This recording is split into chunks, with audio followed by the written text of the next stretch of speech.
Good afternoon, everyone. I'm Peter Overton. We're standing by to bring you the latest breaking news on interest rates. The Reserve Bank will announce its decision any moment now. I've got Ross Greenwood with me, the Nine Network's finance editor. And Ross, in the framework of ever-increasing house prices, 13% in the last 12 months up in Sydney, do you think that'll have an impact on today's announcement? Look, it won't necessarily. Interest rates will be on hold. That's what's expected. We'll see this announcement in just the next minute or so. But the fact of the matter is there's now a mood that maybe interest rates will rise in the future. So here it is. The Reserve Bank has left interest rates on hold. And basically what it's saying is that the Reserve Bank, the interest rate policy right now is consistent with inflation targets as they'd like them. They do say there is indications that labour demand is mixed. In other words, the employment market. Do bear in mind, when we talk about house prices, if people can't find the right amount of employment around Australia, then it's very hard to pay down the mortgages, especially in Sydney and Melbourne, where the house prices have taken off. Easier, of course, in some of those other states, where in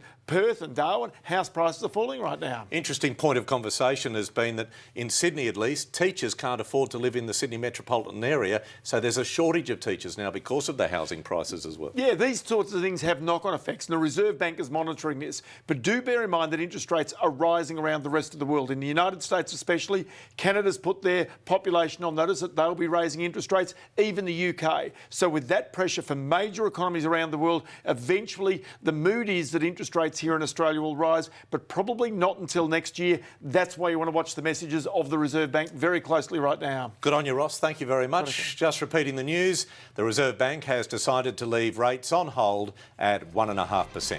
We'll have more updates throughout the afternoon. Our next bulletin is coming up at 3 o'clock, and then of course join us for the main Nine Network News Bulletin at 6 o'clock across the country. I'm Peter Overton on behalf of Ross and myself. Goodbye for now.